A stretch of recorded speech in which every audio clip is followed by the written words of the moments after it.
All right, guys, before we get to the shop work this winter, we really haven't done anything interesting in the shop yet. It's mainly just been changing oils, servicing equipment, and odds and ends.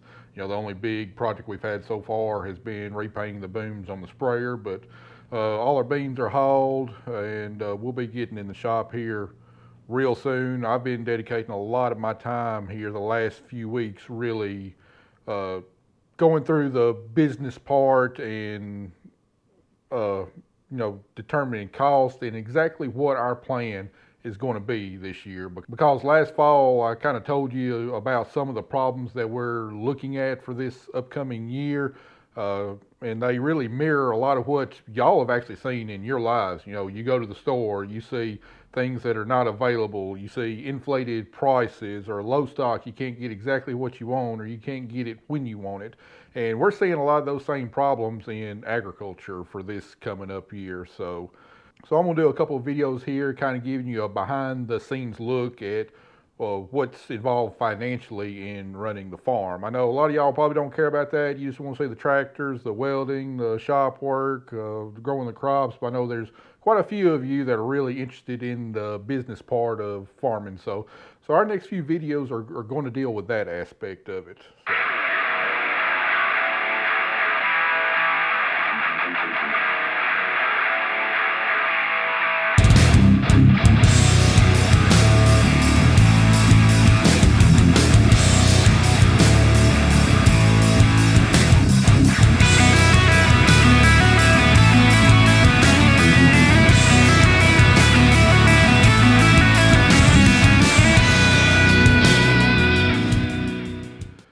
So pretty much the question is, what the heck are we going to do this year? What are we going to change this year to deal with some of these issues that we're looking at? And ultimately, it all boils down to we're really not going to change a lot of our operation.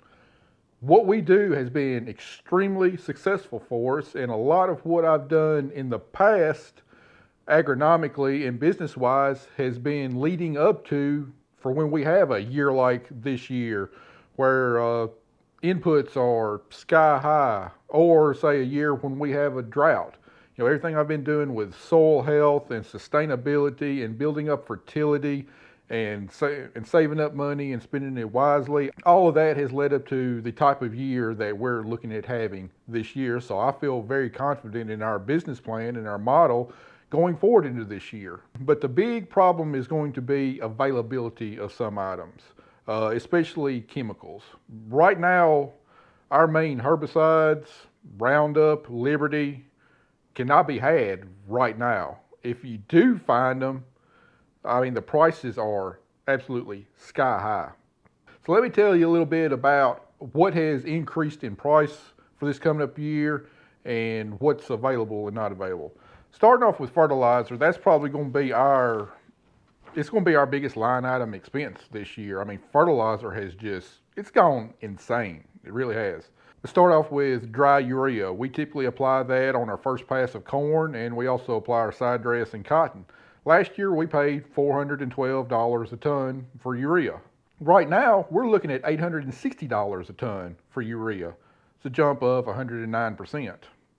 Potash, we used to be, well, up until this year, we were huge users of potash because our soils are typically low on potash, and our tissue samples show that I believe that potash is one of our limiting nutrients in crop production.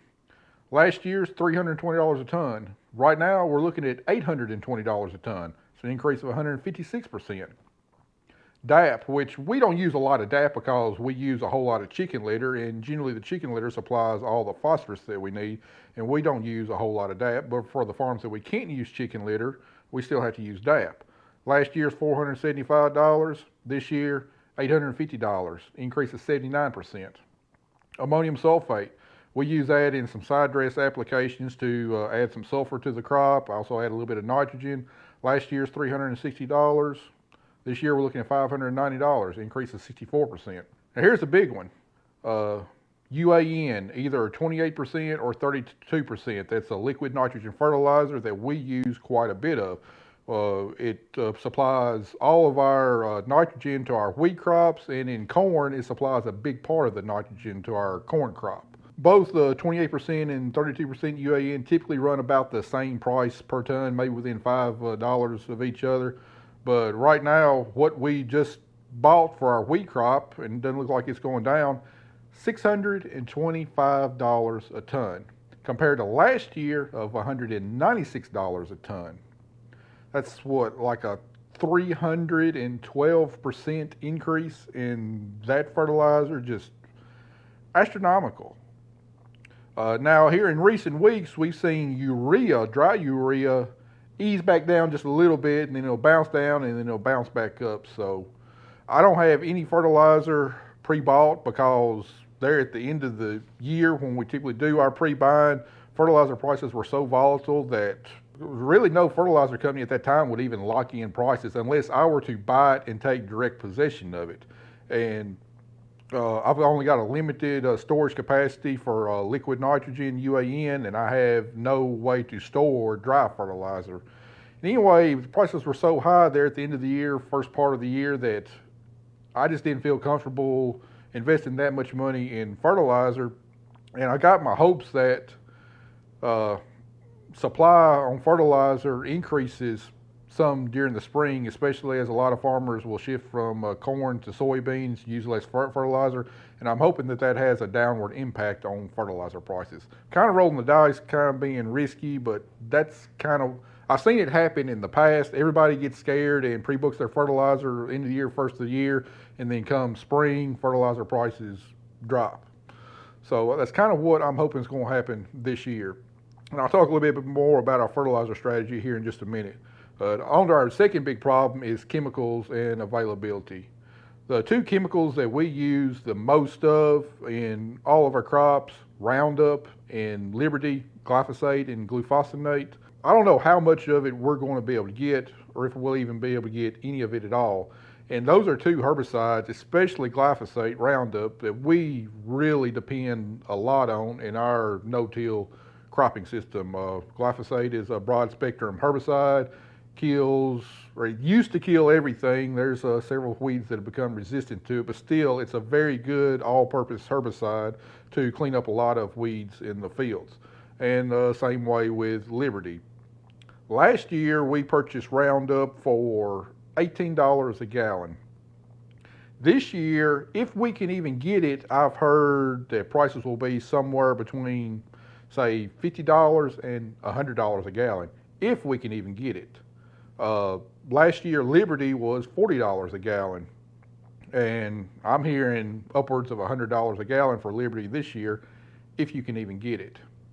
My supplier that I use, he tells me if everybody just kind of calms down, doesn't hoard it, you know, he's saying he doesn't think that the herbicide situation will be like the great toilet paper shortage situation we had 2 years ago when the pandemic first started, as long as farmers are smart and don't panic and don't hoard a lot. So he tells me that he believes he can get me at least a lot of my needs in Roundup and possibly Liberty. So been doing business with him for a long time. I've got no reason to doubt him, and so I'm going to go along with his strategy and hope that we can get what we need. Right now, we've got about a half a tank of Roundup that we bought last year still sitting in our shed. We got about a half a tank of Liberty still sitting in our shed. That half a tank of Liberty should be close enough to get me through the rest of the year, because typically we only use it for spot spraying on our side-by-side in cotton, and we'll also run it in our hooded sprayer over our cotton ground on our last herbicide application, and that, what we've got should be close enough to do that. Roundup though, different story. We're going to need a good supply of Roundup. Now if we can't get Roundup, the weed control options become a lot more complicated and generally not as good. There's other herbicides we can use other than Roundup, but they're more specific to the weeds that they control. They're not as broad spectrum. There's several different gramicides, you know, your Fusilade, Slex, other ones that we can use to control our grasses, but they don't do anything for broadleaves. No, probably several of y'all thinking that, well, why don't you use dicamba? I don't use dicamba on this farm. I think the liability, the risk is too great of it volatilizing and potentially injuring a neighbor's crop. And if one of my neighbor's crop gets injured, I don't want there to even be a record of me even purchasing any dicamba. That way I can't be accused and held liable for damaging somebody else's crop. So dicamba is off the table. We do grow some enlist crops in cotton, so enlist is a possibility.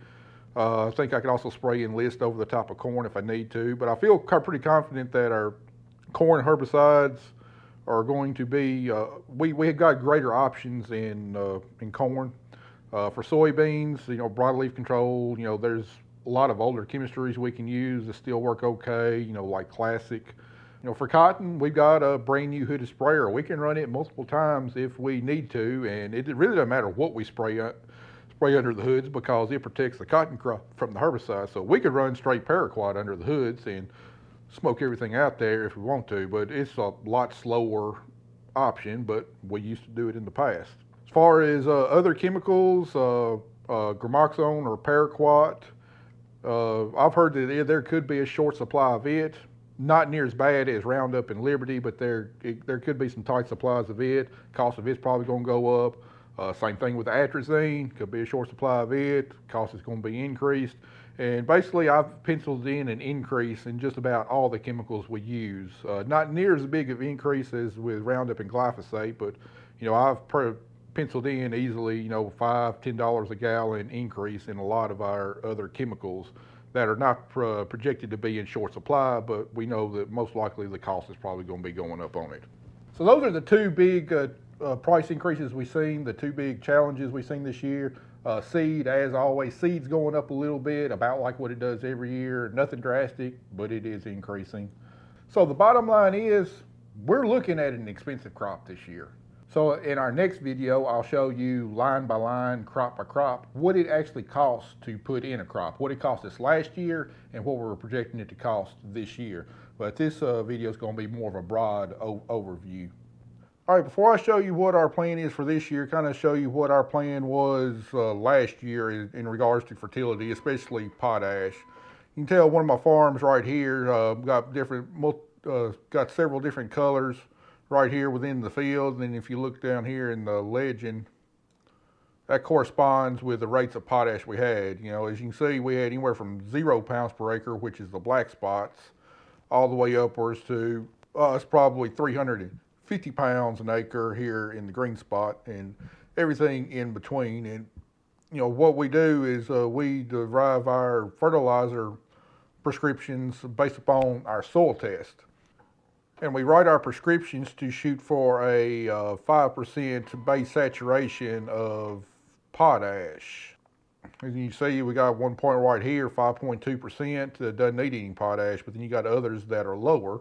And we've got a calculator that determines how much potash it's going to take to raise that up to 5% potash. And then we subtract out the value of the potassium in the chicken litter, and then we supplement to the rest of the farm with whatever it needs on potash to reach our goals on what the chicken litter will not provide. So that's what we've done in the past, and typically it's led to high potash use on all of our farms, but we've seen steady yield increases. We've seen steady potassium increases in our tissue test, and we believe that it's been sound.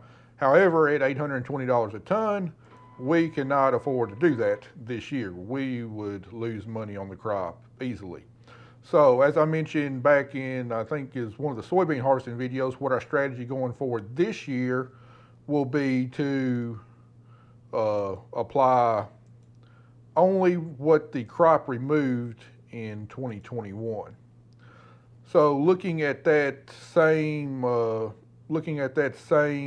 farm, here's our potash prescription for this farm, just based upon what the big soybean and wheat crop removed. You can tell we got anywhere from 0 pounds per acre upwards to a max of around 200 pounds per acre. And we're going to use this prescription on this farm if we're not able to get any chicken litter, because we'll need to supply all the nutrients that the crop removed through commercial fertilizer. Now, if we can't get chicken litter, we'll use this one. anywhere from 0 pounds per acre to, perhaps it'll be less than 150 pounds per acre in the maximum spots, because each ton of chicken litter supplies around 45 pounds of potassium. So at a 1.5 ton rate, that'll be about 67 pounds per acre of potassium that the chicken litter will account for. So this is a prescription we're going to use if we can get the chicken litter. Now, it still seems like a lot of fertilizer, but you got to think, we had right at 100 bushels per acre wheat crop and close to 60 bushels per acre soybean crop. That pulled off a lot of nutrients. When you got big crops like that, that is a lot of nutrients to pull off. For instance, 100 bushel wheat crop removes about 29 pounds of potassium. Not a whole lot. Wheat and corn in itself does not pull off a lot of potassium per bushel of crop. Soybeans, on the other hand, 60 bushel crop removes about 72 pounds of potassium. So you add those two crops together, we pulled over 100 pounds of potassium off that crop, and we fertilized in the past heavily to build up our soils, and we kind of look at our soils as a bank account. You put money back in savings to save for a rainy day, and then on a rainy day, you pull out of the savings to cover your needs. Well, that's kind of what we're doing in the soils this year. We've built up our fertility over the course of several years, preparing for this type of year, and then this year we're going to use what we've built up in fertility in the soil as a savings account, and we're going to pull out of it. Now, we don't want to completely deplete it, so we're just going to try and replace the nutrients that we removed, and we're not planning on building any this year. Anyway, let's look at another crop. We had a big corn crop last year, but again, corn doesn't pull off that many pounds of potassium per bushel. So I think each bushel pulls off, 0.3 pounds of potassium. So 200 bushel crop pulls off about 60 pounds of nitrogen. All right, looking at this map, this is a prescription if we're not going to get any chicken litter, and you notice there's some black areas in there, and black means we're not going to apply any. Well, one component I added to the calculator this year was if the fertility was excessively high, say our fertility was over 5% base saturation on a farm, we're not even going to apply crop removal rates to it. We're going to draw down the fertility a little bit because it's excessively high. And that's what you see on this field right here. This whole center section of the field had very, very good potassium fertility on it. So we're not going to apply any right here, and we're just going to let the crop remove some of that fertility. We're going to withdraw from that bank account right here.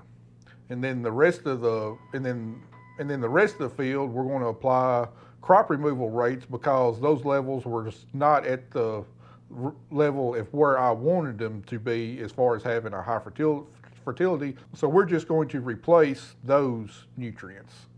Now, looking at if we do get some chicken litter on this field, the whole field is black because the chicken litter will supply all of the potassium that we removed from this farm in 2021. So we're not going to apply any kind of supplemental fertilizer to this. So what we're going to do on the DAP and potassium side, we're not going to fertilize in places where our nutrient levels are really high, where our nutrient levels are more moderate. We're just going to apply a crop removal rate, and then hopefully we'll get some chicken litter to supplement our fertility, because normally the price per pound of nutrient that we get in the chicken litter is typically higher than commercial fertilizer, but I believe it's a far better nutrient source, and we've seen pretty good increases in our yields where we've been using chicken litter year after year after year as opposed to commercial fertilizer. So to me, it's worth the extra price. However, this year, because fertilizer prices have shot up so much, the price per pound of nutrient in the chicken litter is actually cheaper than commercial fertilizer, and we'll wind up saving some money by utilizing the chicken litter if we can get it. Let's keep our fingers crossed that we can get it, or at least get some of our needs. Now, when it comes to nitrogen, there's nothing we can do to cut back on nitrogen. If you don't apply nitrogen to the crop, you're not going to make a crop. So we're still going to have to apply the same amount of pounds of nitrogen that we've been applying in the past to maintain our yields. And with the really high commodity prices that we're looking at, it would we would wind up losing money by cutting our nitrogen rates to try and decrease our input cost. So we're still going to maintain around the same nitrogen use as we have in the past, but right now the commodities are high enough that they will support us still using those rates of nitrogen. Now, we do have cover crops planted in our fields that will help supply some nitrogen, just like on cotton. If we were straight no-till, didn't have any cover crops, normally we would apply around 80 pounds of nitrogen to our cotton crop to make our yield. Well, through research and trial and error, we found that we've been able to cut our nitrogen rates in half from 80 pounds per acre to 40 pounds per acre and still maintain our yield. And in fact, we're having such problems getting our cotton to stop growing in the fall to get it ready to defoliate. We're actually going to cut back our nitrogen even more this year, and with a high nitrogen cost, this would be a good year to try that out. So we'll probably cut our nitrogen rates back to 30 to 35 pounds per acre on our cotton crop just to try and save a little bit more money. But for wheat and corn, there's really, we don't have any cover crops growing in front of the wheat to supply nitrogen to it, so we got to apply full rates of nitrogen to the wheat crop. And on our corn crop, we have to terminate our cover crops early enough that they do supply some nitrogen to corn, but it's not a really big amount. So we might try and get by, say, cutting our nitrogen maybe 10 pounds an acre on our corn crop. But the bottom line is that I really don't think at the end of the year that our bottom line is going to really look much different than it has the last couple of years. It's just that the figures that we're looking at are going to be so much higher. Now, our expenses are going to be a lot higher than what we've seen this past year, but our income, as long as we can maintain yields, as long as we don't have a drought that really cut yields, but as long as we can get our average yields, our income is going to be a lot higher, and it will cover a lot of the extra expense on what we're having to incur, to where our net profitability should be about the same. And like I said, and after running all the figures, as long as we don't have anything that really cuts our yields, as long as I market the crop at these high prices, we stand a real good chance of still making a good profit this year. Not a home run like we would make if our input costs were low, but the name of the game is staying in business to farm another year, hopefully make enough money to put some back, improve your operation, invest in equipment, maybe invest in land, and still give yourself a paycheck. And that's what we're shooting for this year. I think we've got the plan in place to do that this year. I know a lot of people are talking about really cutting back in corn acres and increasing soybean acres. I'm not doing that. If anything, I'm cutting back on my full season soybean acres and increasing my corn acres a little bit, because I think the price of soybeans could potentially drop down with a bigger increase in soybean acres. And a bigger increase in soybean acres would most likely come at a decrease of corn acres, which could cause that corn price to go up even more. So I'm hedging my bets and thinking that the corn price is going to continue to go up. I'm going to grow a few more acres of corn, try and take advantage of it, and grow fewer acres of full season soybeans.